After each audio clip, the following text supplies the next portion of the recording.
Olá, amigos, tudo bem? Hoje o nosso estudo é o santuário. O santuário no contexto do grande conflito e também na restauração da verdade. Este é um tema fundamental. A Bíblia Sagrada diz aqui no livro de Êxodo, capítulo 25, versículo 8: E me farão um santuário para que eu possa habitar no meio deles. Esse versículo resume praticamente tudo que nós temos a estudar hoje. E para entendê-lo bem, precisamos navegar um pouco nas páginas das Sagradas Escrituras. Aqui no meu computador, eu tenho muitas informações importantes que eu gostaria de apresentar a você. Primeiramente, antes do pecado, o relacionamento de Deus com o homem era face a face. Está no livro de Gênesis, no capítulo 2, de 15 a 17, quando Deus se comunicava com Adão e Eva face a face. Isto antes do pecado. Logo após o pecado, o homem não pôde mais ter esse relacionamento face a face com Deus. O homem pecou e se escondeu de Deus. Por isso Deus chegou no jardim do Éden, na viração do dia, como de costume, e Adão e Eva não estavam ali, e diz a Bíblia que Adão e Eva falaram: Senhor, ouvimos a tua voz e tivemos medo e nos escondemos. Veja que logo após o pecado, o homem só ouvia a voz de Deus, mas não tinha mais esse relacionamento face a face. Muitos anos depois, na época do profeta Isaías, o profeta diz no capítulo 59, versículo 2, assim, as vossas iniquidades fazem separação entre vós e o vosso Deus, e os vossos pecados encobrem o seu rosto de vós, para que vos não ouça. Veja que na época do profeta Isaías, o homem nem sequer ouvia mais a voz de Deus. E nos dias de hoje, lemos em Apocalipse 3:20, eis que estou à porta e bato.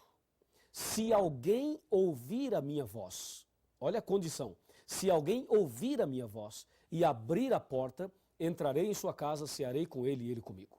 Percebeu o distanciamento? Percebeu o afastamento? O homem tinha comunhão plena com Deus, mas o pecado o afastou, e hoje, infelizmente, nós seres humanos não conseguimos mais ouvir a voz de Deus. Por esta razão, já que o pecado fez essa separação, esse muro de separação, então, baseado nisso e por esta razão, é que Deus pediu, e está aqui na Bíblia, Deus pediu, me faça um santuário e eu habitarei no meio deles. E aí Deus pede para fazer o santuário.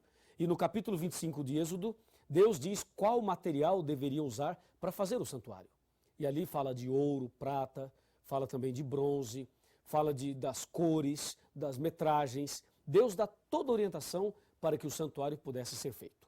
E assim, Deus pediu a Moisés que fizesse um santuário. Mas como é que Moisés poderia fazer um santuário se ele não tinha especialidade, não era especialista em construção? Não sabia fazer isso. Então Deus lhe deu uma visão. E a visão que Deus lhe deu, eu quero mostrar a você agora, para que Moisés fizesse um santuário semelhante àquele. Vamos acompanhar? Vamos acompanhar na palavra de Deus, na Bíblia Sagrada.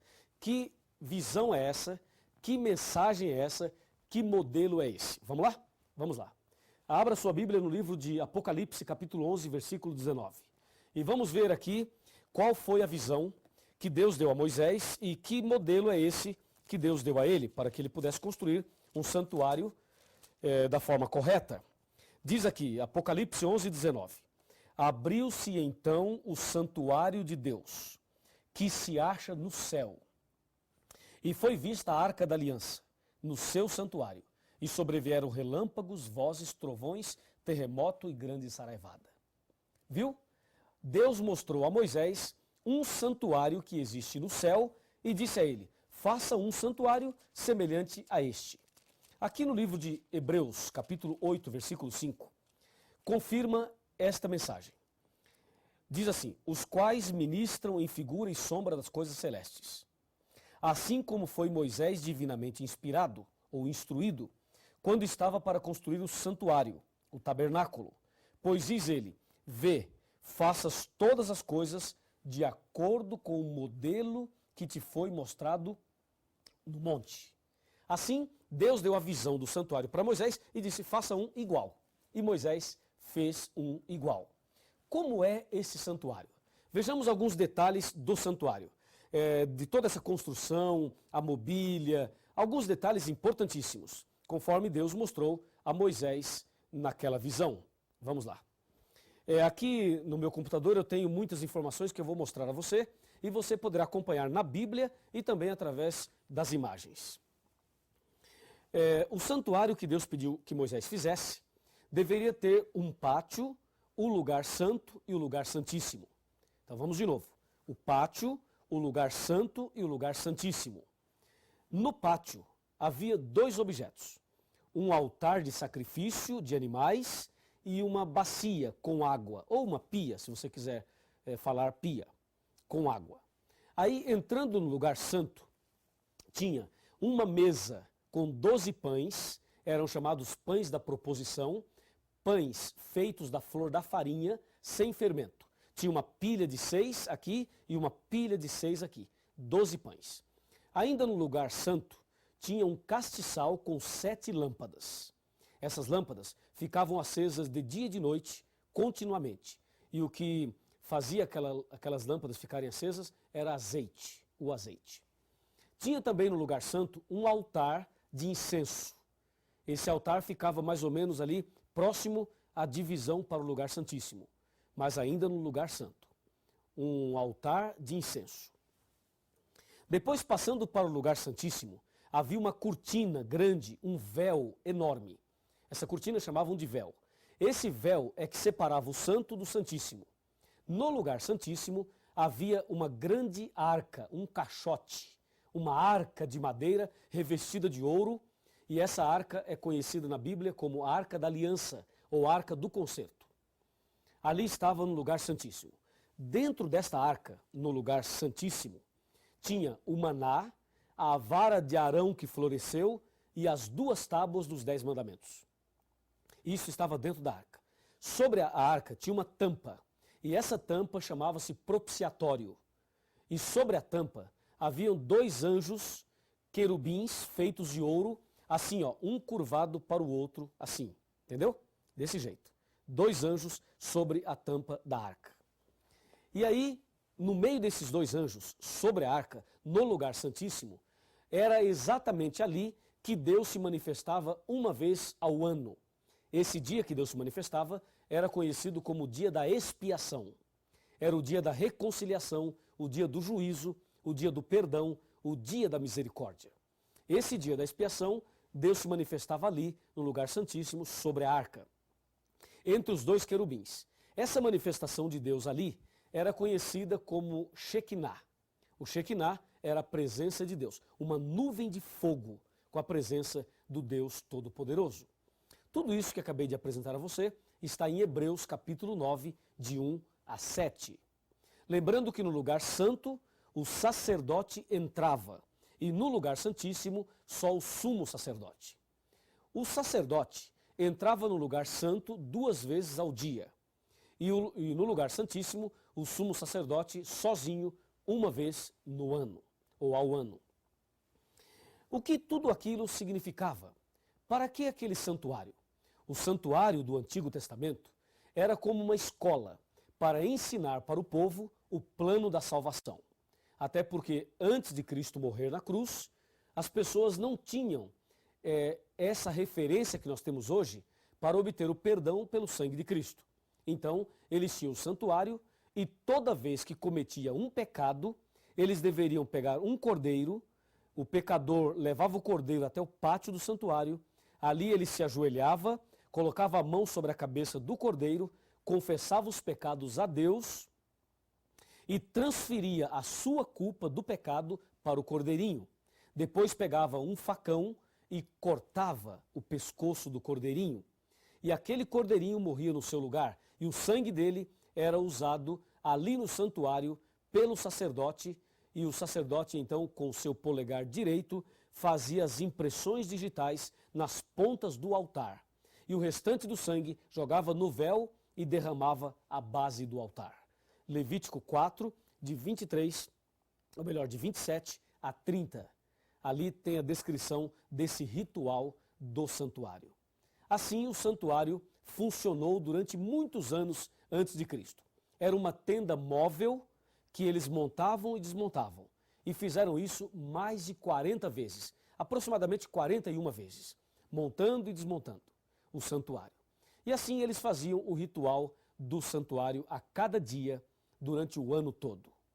Quando completava um ano fazendo tudo isso, então o sumo sacerdote entrava no lugar santíssimo para apresentar os pecados do ano todo a Deus. Deus se manifestava e, pela sua misericórdia, perdoava os pecados do povo. E esse dia era o dia da purificação do santuário, era o dia da expiação, era o dia do juízo. E aí eles faziam toda a limpeza do santuário, trocavam as cortinas, trocavam ali os tapetes, limpavam tudo, todo aquele sangue, tiravam tudo ali e o ano seguinte começava tudo de novo. E assim sucessivamente. Não é incrível tudo isso?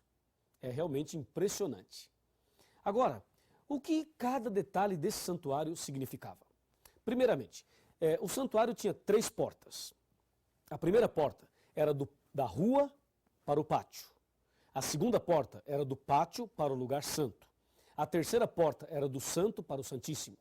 Os judeus costumavam chamar essas 3 portas com os seguintes nomes. Da rua para o pátio chamavam de o caminho. Do pátio para o santo chamavam de verdade. E do santo para o santíssimo chamavam de vida. Então era comum falar caminho, verdade e vida. Quando Jesus Cristo esteve aqui na terra, ele usou essas palavras referindo-se a ele mesmo. Em João capítulo 14, versículo 6, Jesus disse claramente isto que acabei de mencionar. Respondeu-lhe Jesus, eu sou o caminho, a verdade e a vida, e ninguém vem ao Pai senão por mim. Veja, Jesus disse, sou o caminho, a verdade e a vida, ou seja, eu sou a porta. Se você pegar João capítulo 10, verso 7 e verso 9, Jesus diz, eu sou a porta. Quem entrar por mim será salvo. Entrará e sairá e achará pastagem. Confirmando aí, as 3 portas do santuário se aplicavam a Jesus. Aqui ainda nas ilustrações, veja, o altar de sacrifício que tinha no pátio, que está em Levítico 1, verso 9, era símbolo de Cristo que se entregou a si mesmo por nós como sacrifício a Deus. Efésios 5, verso 2. Ainda no pátio, aquela bacia com água, Êxodo 30, 18, era símbolo do Espírito Santo, João 7, de 37 a 39. Era símbolo da Bíblia, a palavra de Deus, Efésios 5, 26. E era símbolo do batismo, João 3, verso 5. No lugar santo, aquela mesa com 12 pães, o número 12, Êxodo 25, 30, era símbolo do povo, das 12 tribos do povo de Israel. E o pão sem fermento simbolizava Jesus, o pão da vida. João 6, 48. Lembrando que não tinha fermento, porque fermento era símbolo do pecado. E como Jesus nunca pecou, o pão tinha que ser sem fermento. Ainda no lugar santo tinha um castiçal com 7 lâmpadas. O número 7 representava as 7 igrejas do Apocalipse. Apocalipse 1, versículo 20. E isso está ligado a Êxodo 40, verso 24. E a lâmpada, a luz em si, que ficava acesa de dia e de noite, representava Jesus, a luz do mundo. João 8, versículo 12. Ainda no lugar santo, o altar de incenso. Êxodo 40, 26. Isto era símbolo ou representava a oração dos santos, o culto a Deus, que está em Apocalipse 5, versículo 3. No Santo dos Santos, no Santíssimo, tinha a Arca do Concerto, Êxodo 26, verso 33. Sobre o propiciatório era visível a presença de Deus. O que representavam então os objetos que estavam dentro da arca? O maná, a vara de Arão e as tábuas da lei. O maná representava o cuidado de Deus, que Deus proverá. Deus cuida de nós e provê o necessário para você e eu vivermos. A vara de Arão representava ali que Deus está no controle. É Deus que dirige a sua igreja, o seu povo e a nossa vida. É Deus que está no controle de tudo, inclusive da sua vida. Ali tinha também as tábuas da lei. As tábuas da lei representavam amor e justiça, ou o juízo final. Assim, você percebeu que o cordeirinho simbolizava Jesus, o sacerdote simbolizava Jesus, o sumo sacerdote simbolizava Jesus, as 3 portas simbolizavam Jesus, o sacrifício era o sacrifício de Jesus. Tudo que tinha no santuário era símbolo de Jesus. Por isso, veja o que aconteceu quando Jesus morreu na cruz, já que tudo representava Jesus, já que tudo era símbolo de Jesus. O que aconteceu quando Jesus morreu na cruz? Vamos ver? Me acompanhe aqui. Primeiramente, nós vamos abrir a Bíblia em Isaías 53, para você ter a certeza que tudo que tinha no santuário simbolizava nosso Senhor Jesus Cristo. Aqui está Isaías capítulo 53, a partir do versículo 3. Com muita solenidade eu vou ler. Era desprezado e o mais rejeitado entre os homens, homem de dores e que sabe o que é padecer. E como um de quem os homens escondem o rosto, era desprezado e dele não fizemos caso. Certamente ele tomou sobre si as nossas enfermidades e as nossas dores levou sobre si. E nós o reputávamos por aflito, ferido de Deus e oprimido. Mas ele foi traspassado pelas nossas transgressões e moído pelas nossas iniquidades. O castigo que nos traz a paz estava sobre ele, e pelas suas pisaduras fomos sarados. Todos nós andávamos desgarrados como ovelhas, mas o Senhor fez cair sobre ele a iniquidade de todos nós. Ele foi oprimido e humilhado, mas não abriu a sua boca. Como o cordeiro foi levado ao matadouro, veja, como o cordeiro foi levado ao matadouro, e como ovelha muda perante os seus tosqueadores, ele não abriu a sua boca. João Batista o reconheceu como Cordeiro de Deus. Quando João Batista viu Jesus ali no Rio Jordão, disse: eis o Cordeiro de Deus que tira o pecado do mundo. Sim, todo o ritual do santuário apontava para Jesus. Assim como o pecador confessava os pecados e transferia sua culpa para o cordeirinho, e o cordeirinho morria, assim também Jesus levou sobre si as nossas culpas, os nossos pecados. Todos os pecados Jesus levou sobre si. E, infelizmente, Jesus teve que morrer. Mas, felizmente, ele morreu. Porque se ele não morresse, nós não seríamos salvos. Ele levou sobre si os nossos pecados. Como o cordeirinho, também no Velho Testamento, simbolizava isto. Meu amigo e minha amiga. Agora que você entendeu muito bem isso, é preciso entender o último aspecto desse estudo. Aqui em São Mateus, no capítulo 27, no versículo 50 e no versículo 51, aqui diz: e Jesus, clamando outra vez com grande voz, entregou o Espírito. E eis que o véu do santuário se rasgou em 2 partes, de alto a baixo. Tremeu a terra, fenderam-se as rochas. Ou seja, quando Jesus morreu na cruz, todo aquele ritual do santuário acabou. Todo aquele sistema de sacrifício de cordeiros do passado perderam o valor quando Cristo morreu na cruz. Hoje, Jesus ressuscitou, ou melhor, já está ressuscitado, ressuscitou ao 3º dia, e hoje ele está no céu, à direita de Deus, no lugar santíssimo do santuário, intercedendo por nós.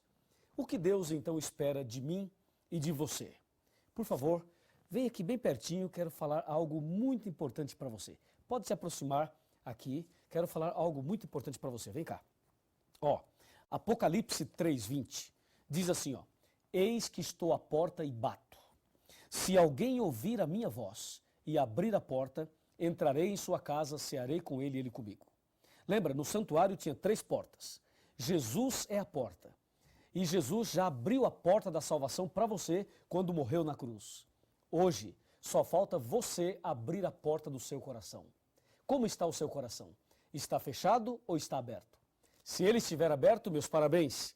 Mas se ele estiver fechado, abra-o agora mesmo. Entregue a sua vida a Jesus. Tome uma decisão e Deus fará de você a pessoa mais feliz do mundo. Em breve Jesus vai voltar e quer levar você para o reino da eterna felicidade. Se você deseja abrir o seu coração para Jesus hoje, então feche os seus olhos agora e vamos fazer uma oração. Querido Deus, muito obrigado pelo estudo de hoje. Muito obrigado porque Jesus é o Cordeiro de Deus que tira o pecado do mundo. Levou sobre si os nossos pecados e a sua capacidade em perdoar é muito maior do que a nossa capacidade de pecar. Eu entrego essa pessoa que está estudando a Bíblia comigo nas tuas mãos. Em nome de Jesus. Amém. Cada dia posso ver, perceber em seu olhar as pessoas tão vazias, cheias de pesar, vivem cada vez mais sós, morrem sem amor. Um sorriso esconde a dor, só Jesus o vê. Busquem a